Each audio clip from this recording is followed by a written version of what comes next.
అదే RTV app వార్తల్ని క్షణాల్లో చదివే అవకాశం ఉంటుంది. ఒక న్యూస్ పేపర్, ఒక టెలివిజన్ ఛానల్ మీ సాగర్ రిజర్వాయర్ కు 21 టీఎంసీల నీరు చేరిన విషయాన్ని మన కళ్ళుండి చూడలేని కాంగ్రెస్ నాయకులు వెంటనే చూసి ఈ కాళేశ్వరం ప్రాజెక్టు యొక్క గొప్పతనాన్ని ఇప్పటికైనా సరే, అప్పుడంటే ఎన్నికల ముందు మీకు ఎన్నికలు ఓట్లు అవసరం కాబట్టి కేసీఆర్ గారు, హరీష్ రావు గారు నిరంతరంగా శ్రమించి అసలు ఈ ప్రపంచంలోనే ఒక అతిపెద్ద లిఫ్ట్ ప్రాజెక్టును మన ఈ భూమి మీద ఏర్పాటు చేసి చూపెట్టిన దాన్ని తక్కువ చేసి కేవలం మీరు ఓట్ల కోసం, ఎన్నికల కోసం అబద్ధమాడినా ఇప్పుడు కళ్ళ ముందట సాక్షాత్కరిస్తున్నటువంటి 21 టీఎంసీలు మల్లన్న సాగర్లో నిండినప్పుడన్నా మీరు కనీసం ఈ రైతుల పట్ల ప్రేమతోని, ఈ వ్యవసాయ రంగం మీద ప్రేమతోని, ఈ భూమి మీద పుట్టినోళ్ళుగా మీ తప్పును తెలుసుకొని ఇకనైనా కాళేశ్వరం ప్రాజెక్టు గురించి అనవసరమైన రాజకీయ విమర్శలు మాని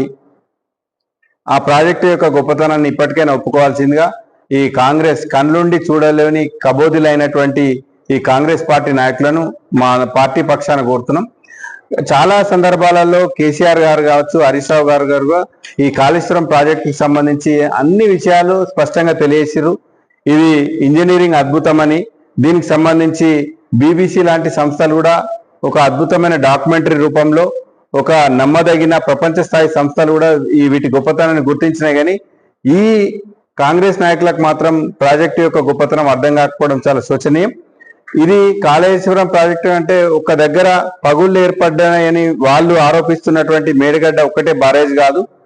దీంట్లో వివిధ రకాల ఒక 15 రిజర్వాయర్లు, 3 బరాజ్లు, ఎన్నో 20 స్టేజ్లలో లిఫ్టింగ్లు ఉన్నాయి.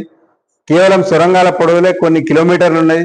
As a whole overall canals కూడా కొన్ని వేల కిలోమీటర్లు.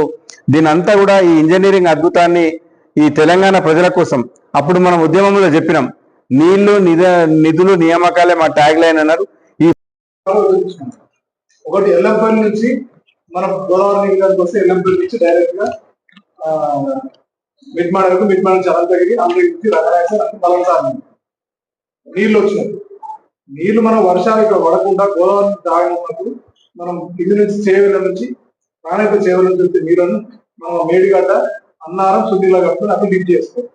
దాన్ని 2 రకాలుగా కాళేశ్వరం ప్రాజెక్ట్ మనం తీసుకున్నాం. మొదటి నుంచి కూడా సార్ రీసెంట్ ఎక్కువ కట్టబడుతున్న మ్యాప్ పెట్టి నీళ్ళు ఎట్లా తీసుకుంటాం, ఎల్లప్పటి నుంచి ఎప్పుడు తీసుకుంటాం, మేడిగడ్డ నుంచి ఎప్పుడు తీసుకుంటాం అనేది సవివరంగా వివరించింది. అది ఒక మేడిగడ్డలో వచ్చినటువంటి ఫ్లడ్ మనం అనుకున్న దానికంటే ఒక 150,000 దానికంటే ఎక్కువ ఫ్లడ్ అవడం వల్లే అలా చిన్న కాకడం వచ్చిందనేది మనకు తెలిసిన సత్యం.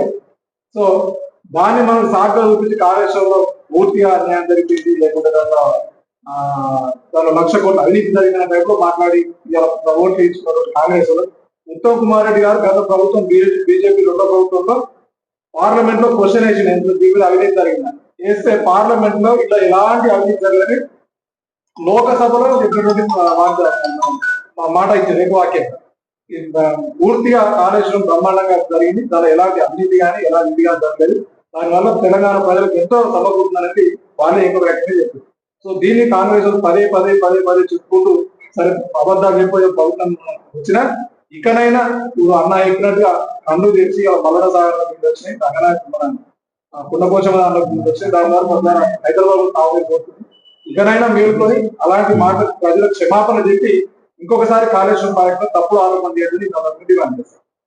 మరిన్ని వీడియోస్ కోసం ఛానల్ ని సబ్స్క్రైబ్ చేయండి, లేటెస్ట్ అప్డేట్స్ కోసం వాట్సాప్ ఛానల్ ని ఫాలో చేయండి అండ్ లింక్ డిస్క్రిప్షన్ లో ఉంది.